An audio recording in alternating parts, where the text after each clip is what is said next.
Steve Jobs. The name alone brings to mind innovation, creativity, and the birth of some of the most iconic products in modern history: the iPhone, the iPad, the iMac, and the iPod. But behind these inventions was a man with an incredible story, full of passion, struggle, failure, and ultimate success. In this video, we'll explore the amazing life of Steve Jobs, from his humble beginnings to becoming one of the most influential figures in technology and business. Stephen Paul Jobs was born on February 24, 1955, in San Francisco, California. His biological parents were Joanne Skeebel, a graduate student, and Abdul Fattah Jandali, a Syrian political science professor. Because they were young and not married at the time, they decided to give Steve up for adoption. Soon after, he was adopted by Paul and Clara Jobs, a working-class couple living in Mountain View, California, in what would later become known as Silicon Valley. Paul Jobs was a mechanic and carpenter, while Clara worked as an accountant. They were loving and supportive parents who encouraged Steve's curiosity and creativity. As a child, Steve was extremely intelligent but often bored at school. He didn't enjoy the traditional classroom environment and was known to play pranks on teachers. However, he loved learning on his own, especially about electronics. His father taught him how to take things apart and put them back together, which gave him a deep understanding of how machines worked. During high school, Steve met another boy who shared his passion for electronics, Steve Wozniak. Wozniak was a few years older and a computer genius. The two instantly became friends, spending hours experimenting in garages, building gadgets, and discussing technology. After high school, Jobs attended Reed College in Oregon. But after just one semester, he dropped out. He wasn't interested in traditional education and didn't want his parents' money wasted. Still, he stayed on campus, auditing classes. That means attending without receiving credit, sleeping on friends' floors, and living on very little money. One of the classes he attended was calligraphy. This class would later influence the beautiful design and typography of Apple computers, proving that even experiences that seem unrelated can shape your future. After leaving college, Steve Jobs felt lost and was searching for meaning in life. In 1974, he traveled to India with a friend, hoping to find spiritual enlightenment. He spent several months visiting ashrams and learning about Zen Buddhism. When he returned to the United States, Jobs had long hair, wore simple clothes, and practiced meditation. This spiritual experience deeply influenced his personality and leadership style later in life, focusing on simplicity, clarity, and intuition. In 1976, when Jobs was just 21 years old, he and Steve Wozniak decided to start their own company. They began working in Jobs' parents' garage. Their goal was simple but bold: to make computers small and affordable enough for ordinary people to use at home. Wozniak built the first computer, and Jobs handled the business and design side. They called their company Apple Computer, inspired by Jobs' love of fruit and his time working on an apple farm.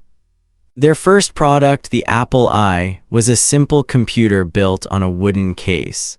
It sold for $666 and became popular among hobbyists. Soon, they released the Apple Roman II, which became one of the first highly successful mass-produced personal computers. By 1980, Apple went public, and Steve Jobs became a multimillionaire at the age of 25. Apple was growing fast and revolutionizing the computer industry. In 1983, Jobs recruited John Sculley, the president of Pepsi, to become Apple's CEO. Jobs famously asked him, "Do you want to sell sugar water for the rest of your life, or do you want to come with me and change the world?" However, this partnership didn't last long. Jobs was brilliant, but also very demanding. He had a perfectionist attitude and often clashed with others at the company. In 1984, Apple launched the Macintosh, a computer with a graphical user interface and a mouse, revolutionary features at the time. The 1984 commercial introducing the Mac became one of the most famous ads ever made. But despite the excitement, sales were disappointing at first, and tensions grew within Apple's leadership. Eventually, in 1985, after internal conflicts with Sculley and the board, Steve Jobs was forced out of his own company. It was a devastating moment for him. He had built Apple from nothing, and now he was fired. But instead of giving up, Jobs turned this failure into an opportunity. After leaving Apple, Jobs founded a new company called NeXT.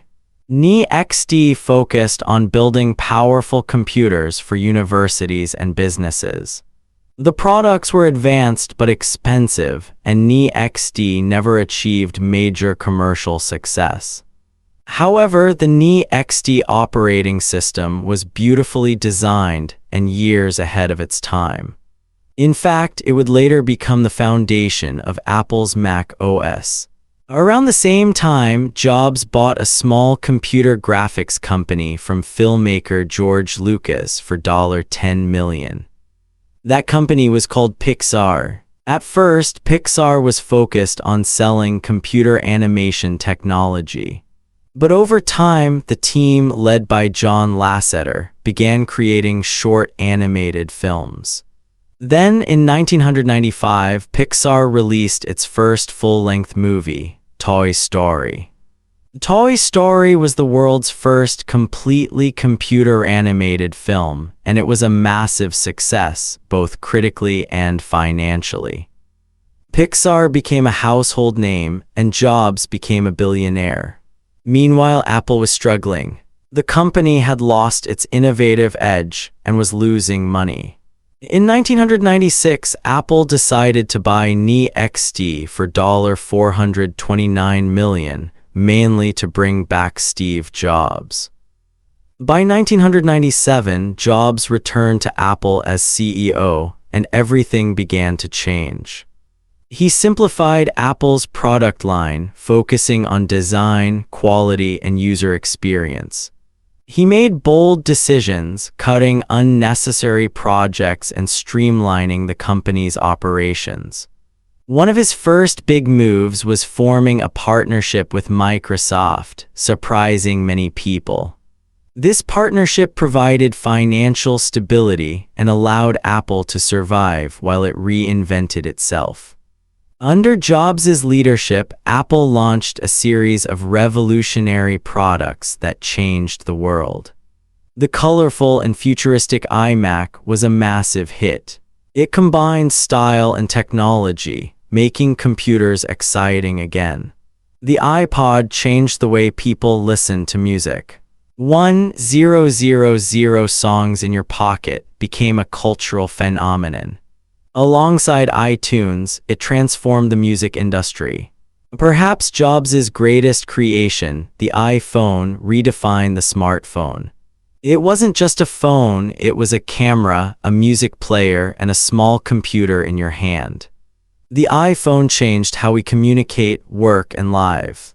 Next came the iPad, which created a new category of devices, larger than a phone, but smaller than a laptop.